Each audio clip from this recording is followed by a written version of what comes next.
let's get the process here. Was that an unusual? It sounds like a lot of conversations about what parents and children, addiction, relationships, everything that's swirling around in this film. Yeah. Has to have, okay, now how are we going to get this into shape? Tell me about this conversation, like say 8 months earlier.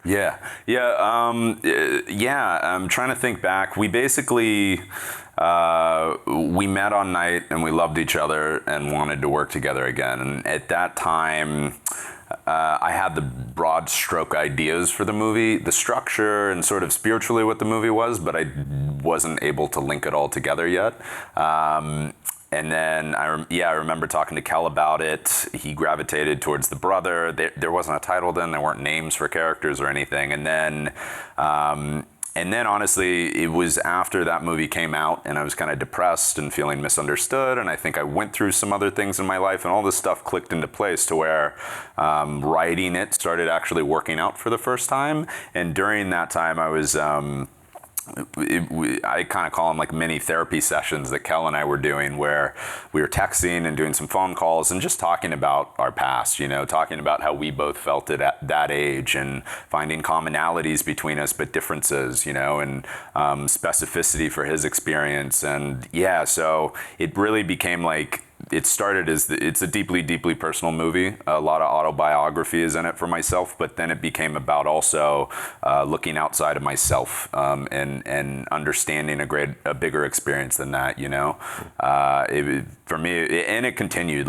So that happened. And when he got the first draft, he got that like 8 months before shooting, and we just kept working on things together and collaborating. And as the rest of the cast came on, the collaboration just grew and grew. You felt misunderstood off the second film? Yes. Okay, talk about that. This is It Comes at Night, which was your second of 3 features so far. Yeah, I think, I think a big part of it was kind of marketed as a big horror movie, and I'd never meant to make a big horror movie, and a lot of people didn't like it because it wasn't a big horror movie. So I think there was that, there was a lot of personal stuff attached to it that I hid on purpose. But then I didn't realize how weird of an experience that would be, kind of making a personal film that's more metaphorically personal and no one sees or cares about that kind of. And I don't know, you know what I mean? I just felt, I was sad, I was depressed, I was scrolling through social media and... that'll depress you. That will depress you real quick. I remember too, right before writing, one night I went to, I think it was Burger King and Taco Bell, and ate it in the bathtub and cried. Wow, you kind of hit 5 things in one night. Just... Yeah. You're gonna bottom out there. It's like, well, now it's time to go to Burger King. Yeah, exactly. Wow. Okay. But then out of that comes this. Exactly. Yeah.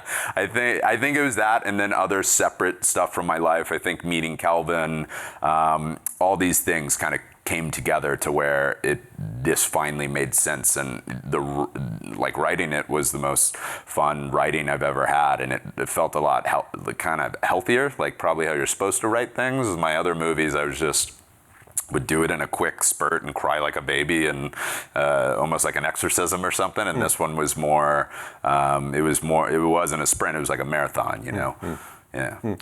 Taylor, let me ask about the scene, the kind of a key scene in the whole film, but especially among your scenes with Sterling at the pond, which is, I'd love to just know a few kind of nuts and bolts about just how long that took.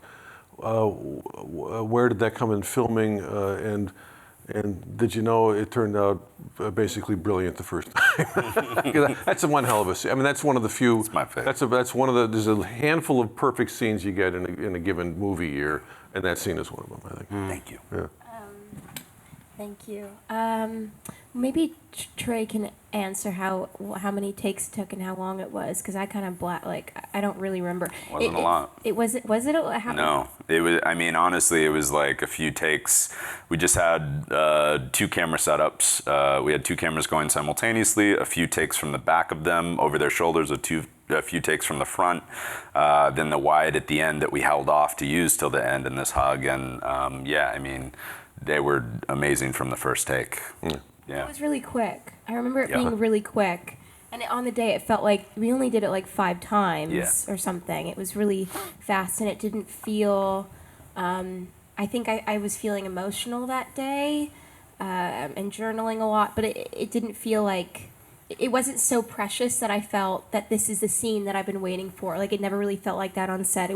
Everything was very important, but with how important it was, it also wasn't important. It was just like everything matters, you know, and nothing specifically matters more than the next thing. Right. And so it was, it felt like just kind of, I remember it feeling cathartic, but not being a huge deal. And I didn't know it was going to turn out the way that it did at all. I didn't think, I just didn't think much of it. There were other scenes that I thought would be kind of bigger than that one. So it's interesting. And actually, for both of you, this would be interesting. I'd like to know, some of what's written, a scene like that, you might be able to imagine in your head, okay, if it's shot more or less conventionally, here's how it's going to land.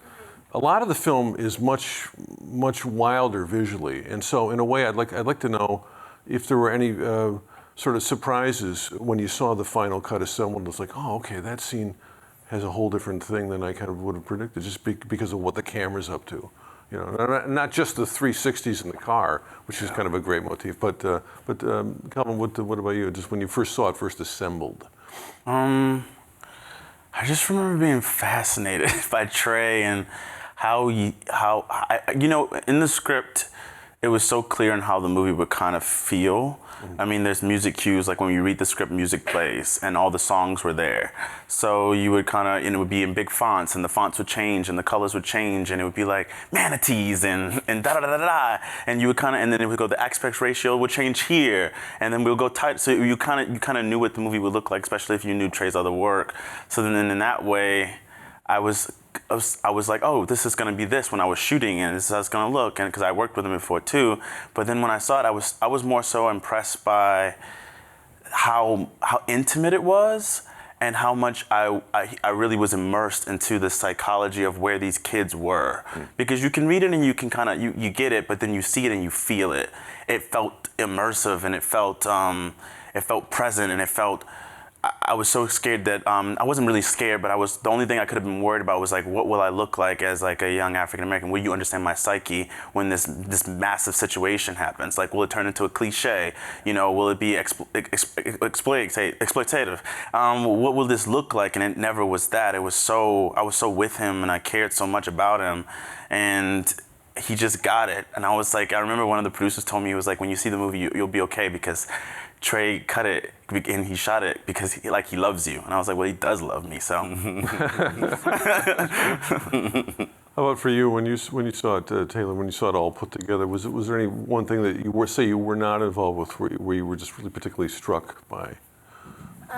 Well, I was really struck by the camera movements, because, and all the close-ups. Like, I think how close it was really shocking, because I never remembered it being that close. I never felt the camera ever, and it's not like a good actor thing. I never felt the camera. It's like, that's a testament to Trey and how comfortable the set was, and it feeling so open and free that I wasn't aware that there was a camera like right here in my face, or I don't even know how you did. I honestly don't know how you did that.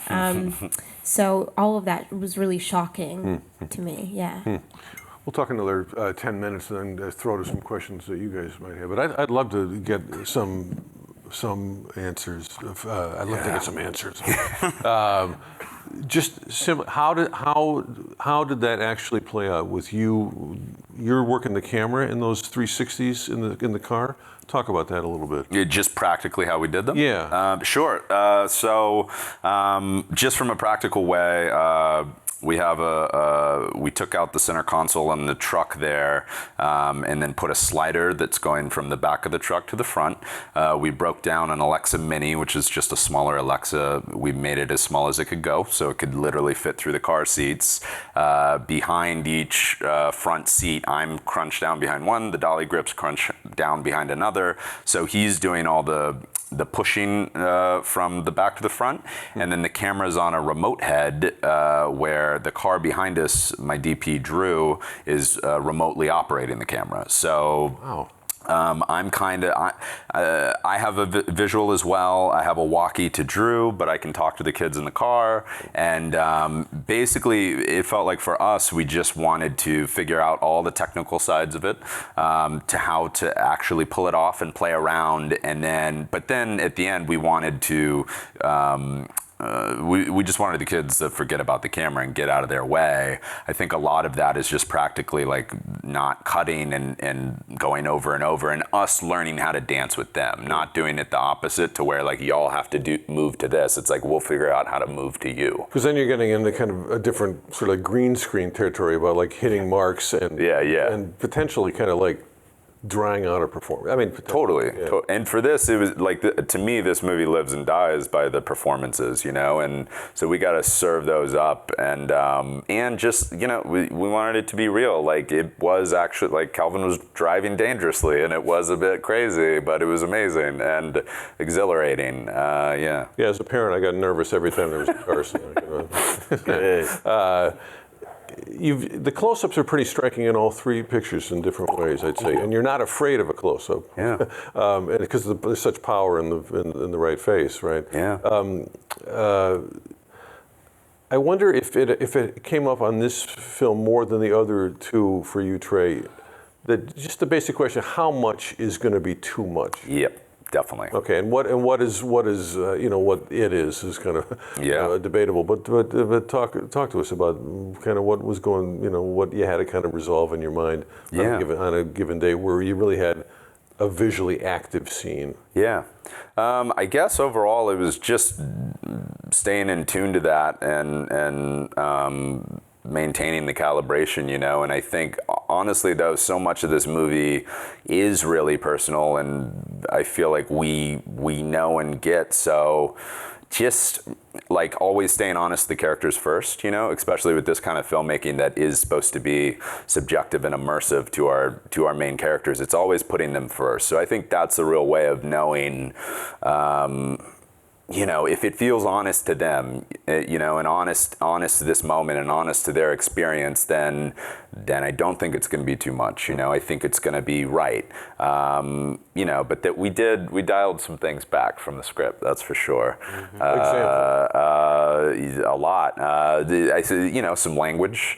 Took down some just practical stuff. Language. The central pinnacle event itself in the garage. That was the hardest night of shooting of our life. How so? Well, there was a lot riding on that moment too, because it's something Kel and I always talked about. It's like Tyler has to retain his humanity the whole time. We have to understand how we get to this situation. For Lex, like we were recreating things as well that felt honest to her experience in domestic relationships like that. Same for myself. It's inspired by stuff I saw from my parents, and it goes on and on. But we just felt a lot of responsibility to kind of get that stuff right and make it honest. And so for that, we couldn't leave that garage until it felt truth, like it felt real and it felt honest, and I think we took it to the edge of you can safely take something like that. Obviously still in a trusting, loving environment of doing that, but it was incredibly hard. For me it was just less hard for me because I just have to sit there and watch them do it, but I just felt there with them. It was tough. Can you talk to us about a little bit just about what this film, what you particularly value in this film, the way it works with just getting people to kind of get in touch with the right emotions and the right kind of communication when everything in the culture, especially for men, says shut up and eat it. Just don't open up. I mean, there's been I think it's in a way the film's kind of a lesson in this is the future. That relationship has what others don't in the film. I think. But let's I'd like to hear what you have to say about that. I mean, I always, the way we talked about it, I just thought it was like a generational thing where it's like, especially with Ronald, when you get into the specificity of being like an older black man, I think in a lot of ways he was taught by his father, and he kind of gets into it of just a certain level of masculinity and a certain level of hard work needs to come into play to get to where he is, which they live in a beautiful home. They have a lot of opportunity. I mean, the boy has blonde hair. That's privilege. You know, I mean, to be able to walk around like that, that's a lot been giving to him and something that's dad worked towards. So for him, he only understands a certain world where black men thrive. And all he can do as a parent is pass down what he knows. So in a lot of ways, Tyler's just getting that trauma from historically that's been kind of pushed along and gotten him to this point when at the end of the day, what the kid's trying to say is, you've made all these sacrifices and you've done all this work so that I can be free, so that I can be a kid, so that I can make mistakes, so that I can just be who I am. And so I think this dynamic of what masculinity is and vulnerability and being tough and persevering is just overbearing love, too much love, and a protection that we don't necessarily need to try to hold on to anymore. Right. So we're trying to explore it. A lot of that was what we were kind of trying to explore. Yeah, definitely. How about for you, Taylor? What do you think it has to say about the scenes you get? What it has to say just about how how two people that age can kind of learn together, just how to be a couple, the right kind of couple, I guess. Two young kids. Yeah. How old is she in the film? Is she? She's like 17, 16, yeah, like 17. 2 years younger or something. Yeah. Okay. Yeah. Or maybe she's just 16. Yeah, I think 16, Let's see, 17. around there, Yeah. something like that. What it says about them. Sorry, I'm just trying to. Yeah. Just about what. What those two have, generational or otherwise, what those two have that other couples, different as they all are in the film, are kind of working toward, but they kind of come to more naturally through whatever experiences they've had together. Well, Trey said this, and I hadn't even really thought about it, but they're the first couple in the story that are in a new relationship. We see them meet, and everybody else, or the other two couples in the story, are parents, and Tyler and Alexis are already a couple when we start the film. So I think the freshness and the newness of a person, of meeting somebody when you're that age and having a first love and feeling trepidatious and uncertain of the person, and kind of having that feeling and then growing into feeling safe around them is something that I love seeing on screen and to see captured, and I think there's such a pureness to that point in your life that you don't really get back again. I think because it's your first. So I think we see three very different relationships, and we can kind of learn something different from each one. Yeah. Let's go to some questions for Trey, Taylor, Kelvin. Yeah, right here. Hi. So I was curious about because I'm sorry. We take it out to the mic. Oh. Okay. A sprint to the front. It's a spot-lit mic. Beautiful. Okay.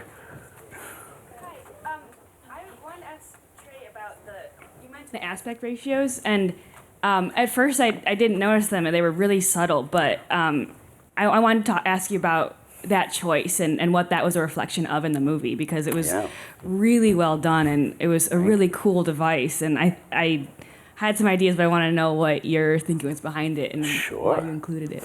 Thank you. For me, aspect ratio is like another tool we have, so I think it's doing the same.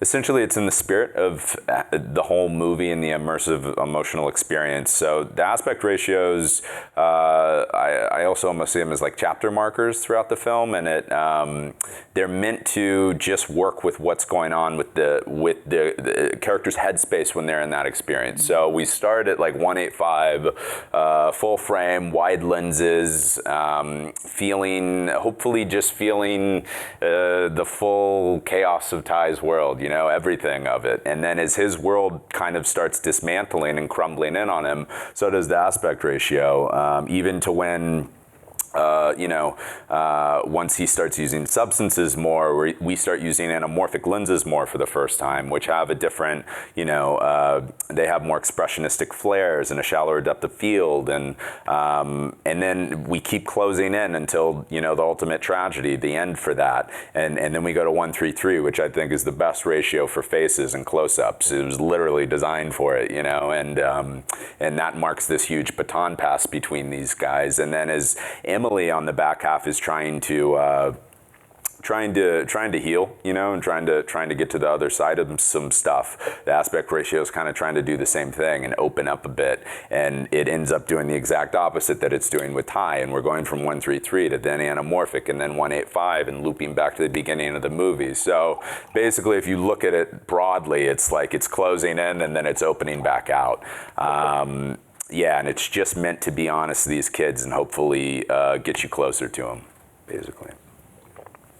Yeah. Hi, me again. Hey. I was curious about, because it's a very vibrant film, both visually and especially through not just the score, but the film's soundtrack. Yeah. I was really curious as to your process of picking what songs went where, which artists, just about the soundtrack in general. Yeah. When I was that age, high school, it was one of the most music-hungry times in my life.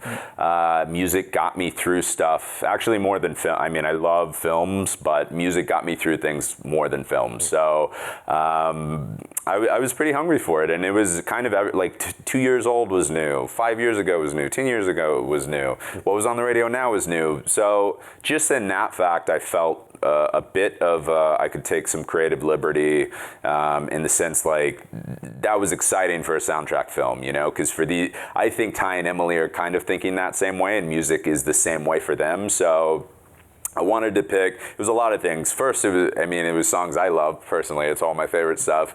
Then I want it to be honest to these kids, and feel a part of their world and feel a part of their experience. And then past that, I also think you could take the music and I obsess over this and did it a lot, but if you put it in its own playlist, mixtape format, a narrative's being told from song to song that matches the narrative of the film. And then on top of that is just so much of the rhythm and ebb and flow of this entire movie.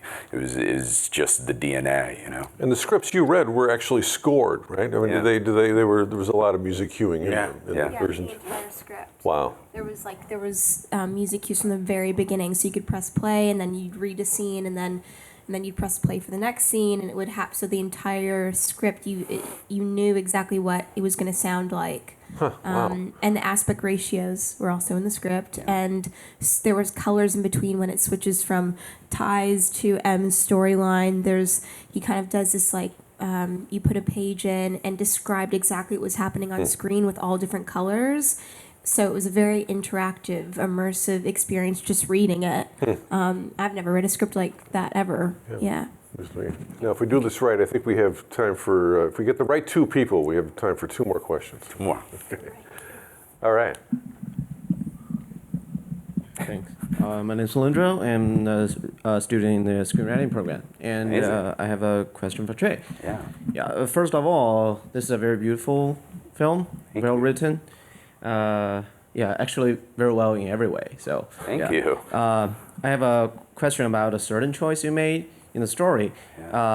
Since I haven't read any synopsis or review of the movie, so I didn't know what it's about. Yeah. But at first, the first beginning, you show a lot about Ty being an athlete. Yeah. So I had a sense that this is kind of come of age, how athlete's teenager fighting his injury or whatever.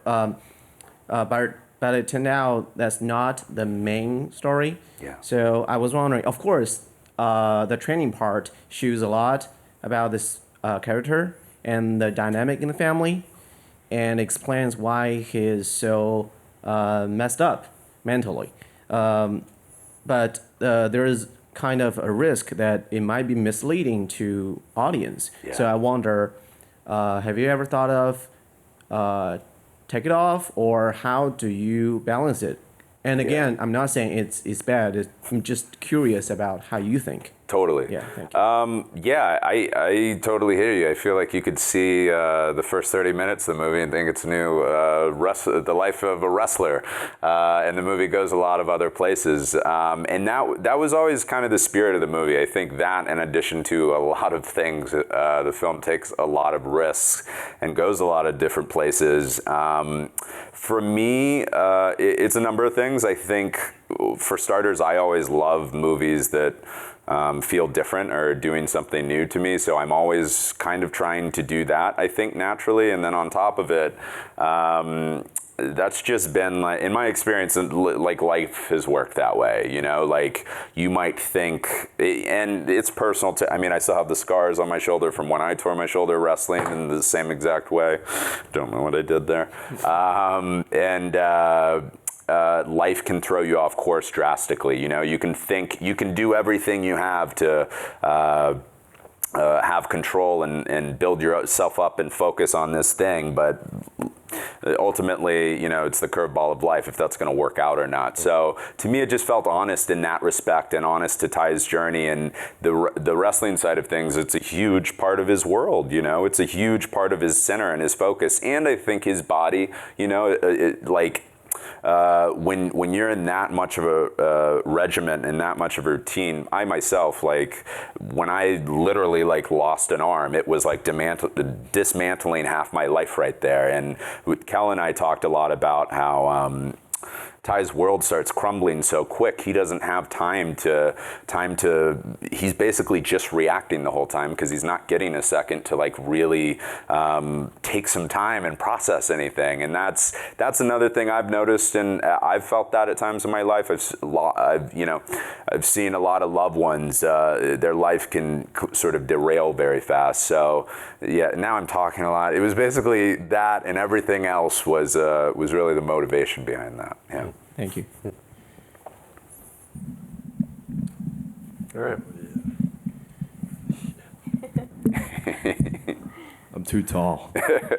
All right. Well, as someone who's worked on a lot of short films and, you know, longer films here and there, I've noticed that the more time I spend preparing for a film, the more stressed out I get when I'm actually working on that film. I was wondering if you had any tips or tricks for, like, dealing with your stress, you know, as you've worked on these feature films. I think for me, the biggest thing is, like, work with people you love. Like, work with people you love and trust. For me, making this movie, yes, we had some incredibly hard, stressful times. Overall, it was the most fun time of my life. It was the best summer of my life. Like, and it was an environment of trust. You know, I made my first movie with my family in my family's house. So it was and it was one of the best weeks of my life. It was an incredible experience, and it was fun.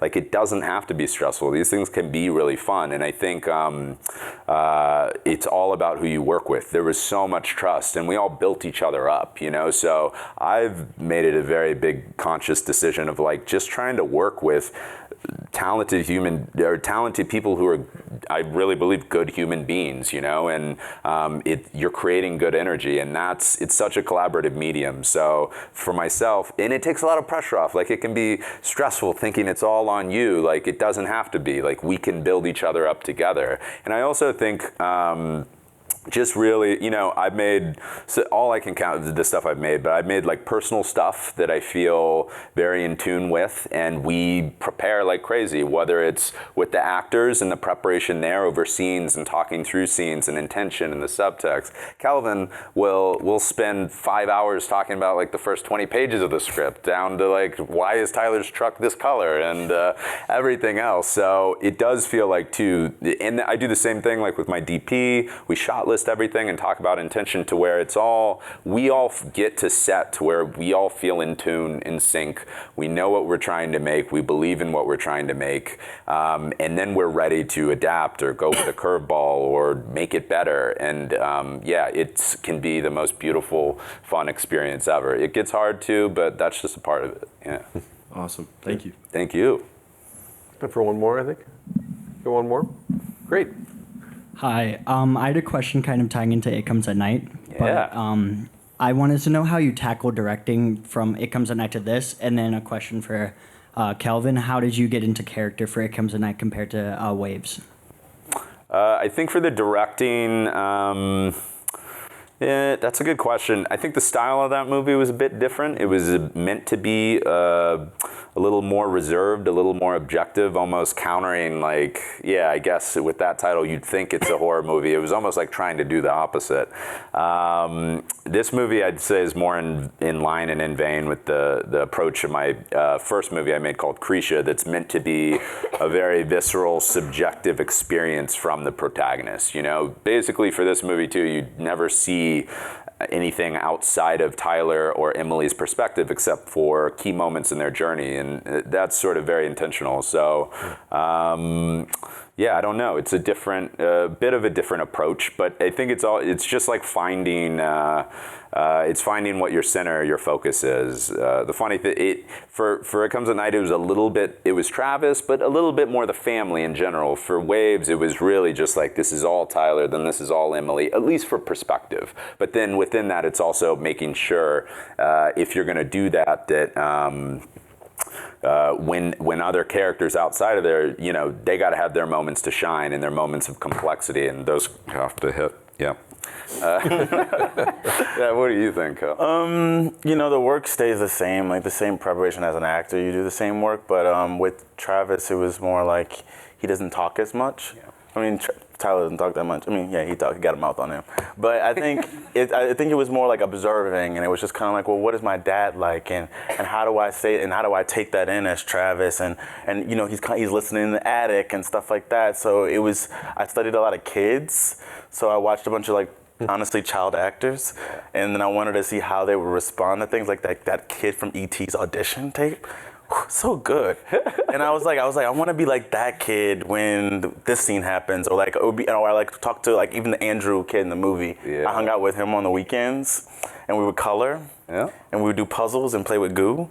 That was yeah, sounds weird, but anyway, that was that. And with Tyler, it was way more. He's reactive, so he doesn't really take much in. He's just constantly speaking and thinking and living in that state of chaos. So it was more so understanding the psychology on the front half, and then not thinking about it all once I started doing it. Just kind of being in the moment and just seeing what happens and letting it shake me up. Yeah. So yeah. Fantastic. Thank you. Okay. I think that's good. Let's call it there. Let's call it. Appreciate it. Kelvin, Taylor, Trey, thank you so much for such a good film. Thank you, brother. Thank y'all for staying and watching.